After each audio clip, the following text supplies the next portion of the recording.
அதனால் என்னென்னா மருத்துவத்துறையிலையும் ஆராய்ச்சிக்கு வேணால் போவாங்களே தவிர, அந்த மாதிரி வேணால் பண்ணுவாங்களே தவிர, ஒரு எடுத்துக்காட்டாக இருக்கக்கூடிய விதமாகத்தான் அவங்களுடைய செயல்பாடுகள். அதுதான் ரொம்ப முக்கியம். அதனால் கல்வியை பொறுத்த வரைக்கும் அவங்களுடைய ஜாதகம் ரொம்ப ரொம்ப முக்கியமானது. சிம்ம லக்னத்தை பொறுத்த வரைக்கும் அவங்களோட ஜாதகம் தான் ரொம்ப ரொம்ப இம்பார்ட்டண்ட். இயல்பு கரெக்ட் இது. வாழ்க்கையை எப்படி வேணாலும் வாழ இவங்களால் முடியும். ரொம்ப எளிமையாக வாழ முடியும், ரொம்ப ஆடம்பரமாக வாழ முடியும். அப்போ சூரியன் எங்கே இருக்கிறாருங்கிறது ரொம்ப ரொம்ப முக்கியம். லக்னாதிபதி எங்கே இருக்கிறாருங்கிறது முக்கியம். அதற்கு பிறகு இந்த நட்சத்திர அதிபதியான சுக்கிரன் எங்கே இருக்கிறாருங்கிறது முக்கியம். 10ஆம் இடத்து அதிபதி 3ஆம் இடத்துல சுக்கிரன் வர்றதுனால இந்த 2 கிரகமும் எங்கே இருக்குது, நடக்கக்கூடிய தசாபுத்திகள் என்ன அப்படிங்கிறலாம் பார்த்து தான் முடிவு செய்யணும். இந்த இயல்பு எங்கே சேஞ்ச் ஆகுது அவங்களுக்கு. ஏன்னா ஏதோ ஒரு காலகட்டத்தில் புகழடையக்கூடியவங்க தான். முன்னையா பின்னையாங்கிறது அவங்க ஜாதகம் தான் தீர்மானிக்கும். Okay okay. அப்போ படிப்பு அனுபவ படிப்பு தான். இப்போ அவங்களுக்கு அனுபவ படிப்பு தான். இப்போ தொழிலும் அதை சார்ந்து தான் இருக்கும். தொழிலும் அதை சார்ந்து. வேலை வாய்ப்பு, தொழில் வேலை வாய்ப்பு அவங்களுக்கு எப்படி அமையும் அவங்களுக்கு? பொதுவாக ஜாதகத்தில் தான் இந்த விஷயத்தில் ரொம்ப டீப்பாக போக முடியும். ஆனால் பொதுவாக சொல்கிறது அப்படின்னு கேட்டிங்கன்னா, இப்போ அந்த சுக்கிரனுடைய தன்மை உடையவங்க இல்லையா, ஏற்கனவே சொல்லியிருக்கேன், கலைகள் மேலே அவங்களுக்கு ஈடுபாடு அதிகமாக இருக்குன்னா சுய தொழில் பண்ணுறாங்க அப்படின்னா சிறந்த முறையில் பண்ணக்கூடியவங்க. எந்த தொழில் வேணாலும் நல்லா கையாள முடியும். ஒரு சிம்பிளாக சொல்லணும்னா ஒரு 1000 பேர் இருக்க இடத்துல இவங்களை ஒரு மணி நேரம் கண்ட்ரோல் பண்ணி வைங்க அப்படின்னு சொன்னாங்கன்னா என்ன பண்ணால் அந்த அவங்க கண்ட்ரோலில் இருப்பாங்க அப்படிங்கிறத செய்யக்கூடியவங்க உடனே கிரகிச்சு பண்ண முடியும். அதே மாதிரி எந்த வேலையாக இருந்தாலும் அதை இன்னும் எளிதாக செய்கிறது எப்படி, சிறப்பாக செய்கிறது அப்படின்னு இருக்கிறவங்க. அப்போ இவங்க ஒரு வேலை பார்க்குறாங்கன்னா அந்த வேலையை செய்யக்கூடிய இடத்துல இவங்க முதன்மையான ஆளாக இருப்பாங்க. சந்தர்ப்ப சூழ்நிலை தெரிஞ்சு அதற்கு தகுந்த மாதிரி வேலை செய்யக்கூடியவங்களாக இருப்பாங்க. மற்றவங்களுக்கு இதனால் என்னன்னு கேட்டால் பொறாமையாகும், பிரச்சனையாகும். ஏன்னா இவங்க ஒரு சின்சியாரிட்டியாக வேலை பார்க்குறது, ஏன்னா தானே வேலை பார்க்குறவங்களாம் இடைஞ்சலாக இருக்கும். அப்போ வேலை செய்கிற இடத்துல இந்த ஒரு கான்ட்ராஸ்ட் அவங்களுக்கு இருந்துக்கிட்டே இருக்கும். இவங்க மேலே ஏதாவது குற்றத்தை சுமத்த முடியுமா அப்படிங்கிற மாதிரி அவங்க பார்ப்பாங்க. இது அவங்க வேலை செய்கிற இடத்துல இதை டெய்லி சமாளிச்சுக்கிட்டே இருக்கிற மாதிரியாக இருக்கும். இவங்கள்ட்ட இருக்கிற ஒரு மிகப்பெரிய ஒரு விஷயம் என்ன கேட்டிங்கன்னா, எந்த அளவுக்கு இவங்க கொஞ்சம் ஸ்ட்ரைட் ஃபார்வர்டோ அந்த அளவுக்கு இறக்கக்கூடமும் உள்ளவங்க. இலகிய மனசு இருக்கும். பார்க்குறதுக்கு பார்த்தா கரடு முரடாக இருக்கிற மாதிரி தெரியும், ரஃப் அண்ட் டப்பாக இருக்கிறவங்க மாதிரி தெரியும். ஆனால் ரொம்ப இலகிய மனம் உடையவங்க. ஆனால் யாரும் ஏமாத்துனாங்கன்னா பிடிக்காது. இதுதான் இதுக்கிட்ட இருக்கிற ஒரு சிம்ம லக்னத்தை பொறுத்த வரைக்கும் இருக்கிறது. அப்போது இவங்க சுயதொழில் செய்கிறாங்கன்னா பெட்ரு. அவங்களுக்கு சுயதொழில் மூலமாக இவங்க நல்ல இடத்துக்கு வர முடியும். எந்த வகையான தொழில் கூட்டு சேரக்கூடாது. அதான் கேட்குறேன். கூட்டு சேர்ந்து ஒரு தொழிலை செய்யக்கூடாது. எந்த தொழில் வேணாலும் செய்ய முடியும். நான் தான் சொல்கிறேன்னா நிர்வாக திறமை உடையவங்க,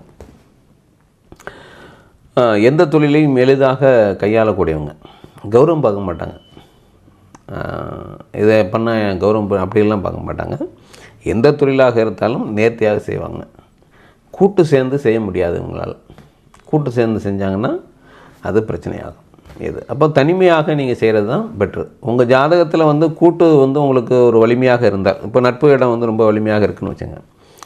இப்போ 11ஆம் இடம் தான் அவங்களுடைய நட்பை குறிக்கக்கூடிய இடம். அது புதன். பன்முகமான நட்பு தன்மை உடையில் இருக்கும். ரொம்ப புத்திசாலி அறிவாளிகளை தான் இவங்க நட்பாக கொள்வாங்க. தன்னை விட சிறந்தவங்களை நட்பாக வச்சுக்கிறதுல இவங்களுக்கு ரொம்ப விருப்பம் இருக்கும். அந்த நட்புக்கு ரொம்ப ரொம்ப முக்கியத்துவம் கொடுக்குறவங்களாகவும் இருப்பாங்க. அப்போ அந்த நண்பர்களுடன் சேர்ந்து ஏதாவது இவங்க ஒரு தொழில் செய்கிறாங்க அப்படின்னா, அது நண்பர்கள் வலிமையாக இருந்தால் அந்த மாதிரி கூட்ட தொழில் செய்யலாம். நண்பர்கள் வலிமையாக இல்லை, இது ஒன்று.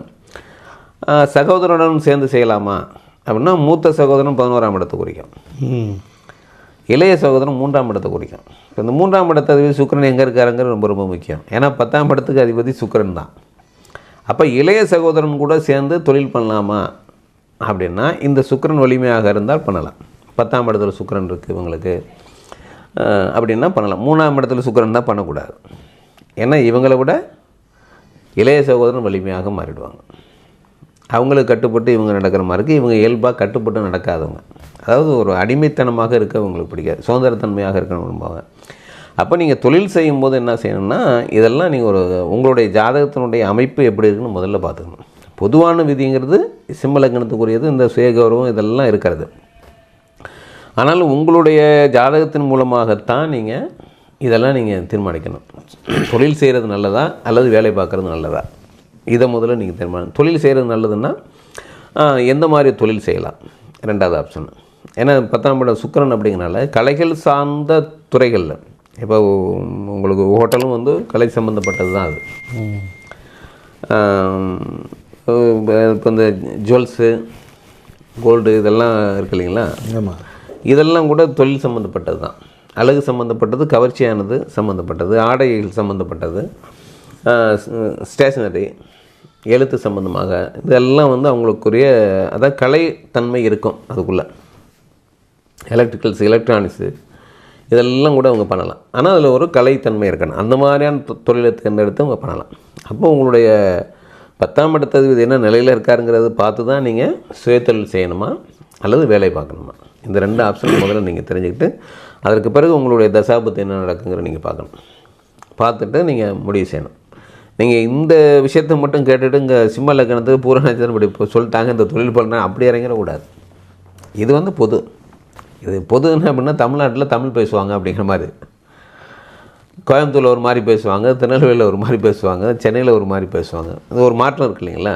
அது மாதிரியாக இந்த தமிழ்நாட்டுக்குள்ளே தான் இருக்கிறாரு, ஆனால் பேசக்கூடிய பாஷையில் வேறு மொழிக்காரங்க கூட வந்து இருக்கலாம், ஹிந்தி பேசலாம். அப்படி இருக்கும்போது நீங்கள் உங்களுடைய பர்டிகுலர் உங்களுடைய ஜாதகத்தை பற்றி நீங்கள் கேட்கும்போது உங்களுடைய ஜாதகத்தின் மூலமாக தான் நீங்கள் பார்க்க முடியுமே தவிர இந்த பொது விதிகளெல்லாம் எடுத்துகிட்டு நீங்கள் பார்க்கக்கூடாது. இது வந்து நீங்கள் இந்த பகுதியில் இருக்கீங்க, இந்த இடத்துல இருக்கீங்க அப்படின்னு சொல்கிற மாதிரி தான். ஏன்னா அந்த தசா புத்திகள்ங்கிறது தான் ரொம்ப ரொம்ப இம்பார்ட்டண்ட்டு. அப்போ உங்களோட நட்சத்திரம் உண்மையான நட்சத்திரமாக இருக்கணும். இது வரைக்கும் நீங்கள் பார்த்துக்கிட்டு இருக்கிறது நீங்கள் பூமியினுடைய மையக்கொள்கைகளுடைய நட்சத்திரத்தை தான் நீங்கள் பார்த்துக்கிட்டு இருக்கீங்க. உங்களுக்கு சொல்லப்படுறது பூராமே பூமியை மையப்படுத்தி சொல்லக்கூடியது. பார்வையின் அடிப்படை எப்படின்னு கேட்டிங்கன்னா பார்வை, சந்திரன் எந்த திசையிலிருந்து பார்க்குது அப்படிங்கிறது தான் எங்கள் நட்சத்திரமாக பார்க்குது. ஆனால் சயின்டிஃபிக்காக நீங்கள் பார்த்தீங்கன்னா உண்மையில் சந்திரன் பூமி எங்கே நிற்குங்கிறது ரொம்ப ரொம்ப இம்பார்ட்டண்ட். ஏன் இப்போ நம்ம மாசி மாதத்தில் வந்து உங்களுக்கு சிம்ம ராசி பூர்வ நட்சத்திரம் நம்ம அந்த தேதி நம்ம சொல்கிறோன்னு கேட்டிங்கன்னா பூமியும் சந்திரன் அங்கே தான் இருக்கும், சிம்மத்தில் தான் இருக்கும்.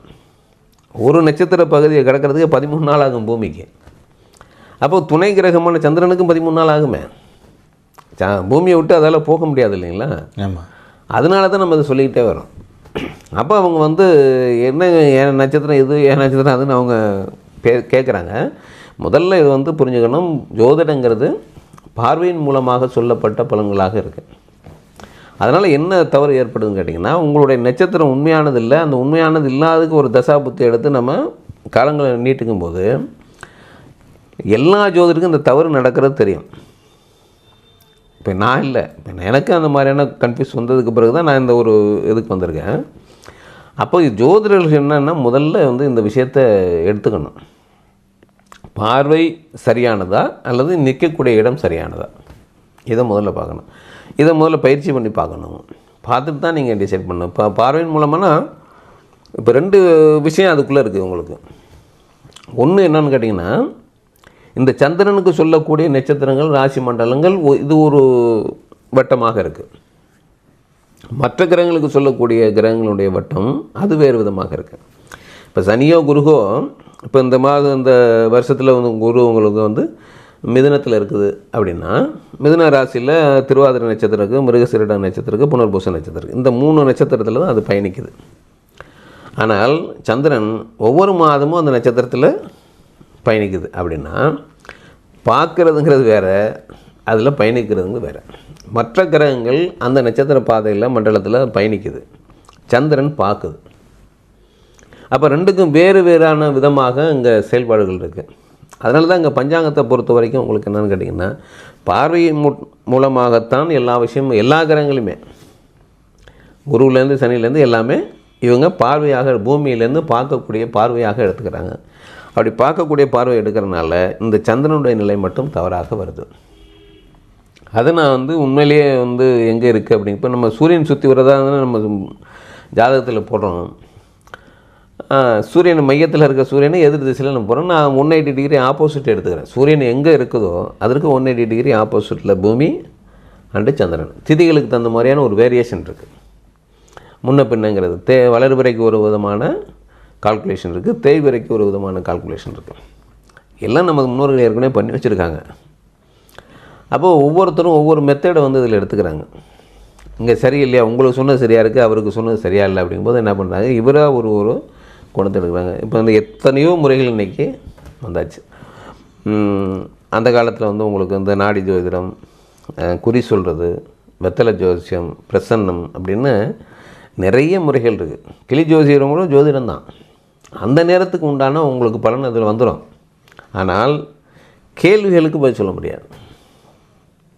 அந்த பிரசன்ன முறைகளெல்லாம் ஒரு 2-3 கேள்வி தான் கேட்கலாமே தவிர அதுக்கு மேலே கேட்க முடியாது. ஆனால் கேபி சிஸ்டத்தை பொறுத்த வரைக்கும் நீங்கள் என்ன கேட்டிங்கன்னா, எவ்வளோ கேள்வி வேணாலும் நீங்கள் கேட்கலாம். அவ்வளோ கேள்விக்கு இங்கே பதில் எடுக்க முடியும். ஸோ அந்த மாதிரியான ஃபவுண்டேஷன் பண்ணி வச்சுருக்காரு. அது உண்மையிலே ஒரு பெஸ்ட்டு. அதுலேருந்து நான் சந்திரனுடைய நிலையை மட்டும் நான் மாற்றிக்கிறேன் கேபி சிஸ்டம். அதனால தான் இப்போ மாசி மாதத்தில் நீங்கள் பிறந்தவங்களாம் 13ஆம் தேதிக்கு பிறகு 26ஆம் தேதிக்குள்ளே பிறந்தாங்கன்னா நிச்சயமாக அவங்க பூர்வ நட்சத்திரம் தான். அதில் ஒன்றும் மாற்றமே கிடையாது. அதே மாதிரி அவங்களுடைய லக்கண புள்ளி வந்து சிம்மத்தில் பூரத்தில் அமைஞ்சதுன்னா லக்கணம், அவங்களுடைய லக்கணம் சிம்ம லக்கணம் தான். இது நம்ம சொல்கிறோம். அதனால தான் இப்போ உங்களுக்கு இப்போ பலன் சொல்லும்போது கூட நம்ம ராசியை பற்றி அதிகமாக பேசாமல் இருக்கிற காரணமே அதுதான். ஏன்னா லக்கணத்தில் 12 லக்கணம் நம்ம பேசும்போது நான் ராசியை பற்றியே பேசலை, அது நட்சத்திர பகுதியில் பேசிக்கலாம்னு வந்துட்டேன். ஏன்னா இப்போ நம்ம சொல்லிக்கிட்டு இருக்கோம் இல்லைங்களா, வரிசையாக மேசத்தில் நம்ம சொல்லிக்கிட்டு இருக்கோம். மேசத்தில் ஐப்பசி மாதம் பிறந்தவங்களாம் மேச ராசின்னு சொல்லியிருக்கோம். கார்த்திகை மாதம் பிறந்தவங்களாம் ரிஷப ராசின்னு சொல்லியிருக்கோம். மார்கழி மாதம் பிறந்தவங்கலாம் மிதுன ராசின்னு சொல்லியிருக்கோம். இந்த மாதிரியாக நம்ம இப்போ ரவுண்ட் அப்படியே வந்துக்கிட்டு இருக்கோம். இப்போ மாசி மாதத்துக்கு வந்துட்டோம். மாசி மாதம் பிறந்தவங்கெல்லாம் சிம்ம ராசியை சேர்ந்தவங்க அப்படின்னு நம்ம சொல்கிறோம். அதுதான் இதுக்குடைய வழக்கப்போ சூரியன் எங்கே இருக்கிறதாக நம்ம சொல்லப்படுறோமோ அதுக்கு 180 டிகிரி ஆப்போசிட்டில் பூமி இருக்குது. இதுக்கெல்லாம் நிறைய விளக்கம் இருக்குது, நான் எடுத்து வச்சுருக்கேன். இப்போ நீங்கள் ராகு எது இப்போ கிரகணம் நடக்குது இல்லைங்களா, கிரகணம் நடக்கும்போது ராகு கூட சூரியன் இருக்குன்னா கேது கூட பூமி இருக்கும். பூமியும் சந்திரன் அங்கே தான் இருக்கும். கிரகணம் நடக்கும்போது இந்த கால்குலேஷன் மிகச்சரியாக வரும். அது இல்லாமல் உங்களுக்கு இப்போ சந்திராயணம் 3 விட்டாங்களே, அந்த டேட்டு பார்த்திங்கன்னா 14 டேஸுக்கு மட்டும் தெரியும்னு சொல்லி சொன்னாங்க. அப்போ அது எங்கே இருக்குதுன்னு கேட்டிங்கன்னா, வளர்பிறை அஷ்டமியிலேருந்து தேய்பிறை அஷ்டமி வரைக்கும் இருக்கக்கூடிய அந்த 14 நாள் தான் அவங்க எடுத்துக்கிட்டாங்க. அது மாதிரி தான் ஆக்டிவேஷனில் இருந்தது. அதுக்கப்புறம் ஆக்டிவேஷன் அது கிடையாது. ஏன்னா அந்த கோணம் மறைஞ்சிருது இல்லைங்களா. அப்போ இந்த 14 நாளில் இங்கே ஒரு வட்டத்தையே மாற்றிடும். சந்திரன் உண்மையிலே அப்படி பண்ணால் அது இல்லை அப்படிங்கிறது தான். நிறைய பேசிட்டோம் போல் இருக்கு. வேலைக்கு பேசி நம்மளுடைய மெத்தேடுக்கு வந்துட்டோம் ஏறக்குறைய. இப்போ மகாபாரதத்துக்குள்ளே போயிடுவோம். ஆமாம், சுபத்திரையை பார்ப்போம். சுபத்திரையை பார்க்கலாம். ஆனால் அது பேசணுன்னு வச்சுங்களேன், அது நிறைய பெரிய சப்ஜெக்ட். இவ்வளோ குயிக்கெல்லாம் முடிக்க முடியாது. ஏன்னா நிறைய வரைபட விளக்கங்கள் இருக்குது. ஏன் நம்ம இப்படி எடுத்துருக்கோம், பழைய முறையில் எப்படி கால்குலேஷன் பண்ணியிருக்காங்கலாம் நான் அதை எடுத்து வச்சுருக்கேன். அது வேறு தனி இது. அது வெளியிட்டதுக்கு பிறகு தான் அதை பண்ண முடியும். இப்போதைக்கு உங்களுடைய ராசியை தெரிஞ்சுக்கணும்னு நம்ம அதை சொல்லிவிட்டு நம்ம போயிட்டுருக்கலாம். நம்ம மகாபாரதத்துக்குள்ளே போயிடுவோம். சுபத்திரை வந்து இந்த காதல் திருமணம் புரிஞ்சதுக்கு பிறகு சுபத்திரையை பற்றியான பெருசாக தகவல் ஒன்றும் கிடையாது. எங்கே அவங்க வந்து அவங்க அந்த காண்டவனத்தை வாங்கி காண்டவனத்தை அழித்து நகரமாக்கி ராஜசூயாக முடித்து இந்த பொசிஷனில் இருக்கிற வரைக்கும் சுபத்திரையை எங்கேயும் காட்டலை. இப்போ வந்து சுபத்திரை வந்து இந்த கன்சீவாக இருக்காங்க. இப்போ ஒரு பிரம்மாண்டமான சக்கரவர்த்தி பட்டத்துக்கு தம்பிகளாக இருக்காங்க இல்லையா. அப்போ மகிழ்ச்சியினுடைய வெள்ளத்தில் மிதக்கிற மாதிரியான ஒரு நிலையில் இப்போ சுபத்திரை வந்து இங்கே கன்சீவாக இருக்காங்க. கன்சீவாக இருக்கும்போது சுபத்திரை அர்ஜுனனை கேட்குறாங்க, மற்ற யாருக்கும் சக்கர வியூகம் தெரியல, நீங்கள் மட்டும் எப்படி தெரிஞ்சு வச்சுருக்கீங்க, அது சக்கர வியூகத்தை எப்படின்னு எனக்கு சொல்லுங்கள் அப்படின்னு கேட்குறேன். அபிமன்யு உங்கள் வயிற்றில் இருக்கிறான். சொன்ன உடனே இப்போ அர்ஜுனன் என்ன பண்ணுவார், யாருக்காவது சொல்லணுங்கிறது ஒரு ஆர்வம் இருக்கும் இல்லையா. எப்போவுமே ஒரு வித்தை கற்றவனுக்கு யார்கிட்டையாவது செஞ்சு காமிக்க ஒரு ஆசை இருக்கும், அதே மாதிரி சொல்லணுங்கிற விருப்பம் இருக்கு இல்லைங்களா. இது வரைக்கும் யாரும் அர்ஜுனன்ட்டு அந்த மாதிரி கேட்டதில்லை. தர்மனே கேட்டது கிடையாது, பீமன் கேட்டது கிடையாது. கேட்டிருந்தாக்க அவங்க சக்கரை வித்து உடச்சி போகிறது எப்படின்னு தெரிஞ்சுக்கலாம். அதனால் யாருக்கும் இதில் ஆர்வம் இல்லை. சுபத்திரை கேட்குறா, சம்மந்தம் இல்லாத ஆள் கேட்குறாங்க இல்லைங்களா, பொறுக்கு போகக்கூடிய ஆள் இல்லை. ஆனால் சுபத்திரை வந்து இந்த சிம்மம் பூரங்கிறதுனால இதெல்லாம் தெரிஞ்சுக்கணுங்கிற ஆர்வம் ஆட்டோமேட்டிக்காக இருக்கும். அதே மாதிரி தான் இங்கேயும் இந்த லக்னத்தில் பிறந்தவங்க பூர நட்சத்திரம் உள்ளவங்க இந்த ஆர்வம் உடையவங்களாக தான் இருப்பாங்க. இப்போது அர்ஜுனன் என்ன பண்ணுறாரு, சொல்ல ஆரம்பிக்கிறார். சக்கரம் எப்படி அமைக்கிறாங்க, எப்படி உள்ளே உடச்சிட்டு உள்ளே போனோம், எப்படி உடச்சிட்டு உள்ளே போகிறது அப்படிங்கிறதெல்லாம் வரிசையாக சொல்லிகிட்டே வர்றாரு.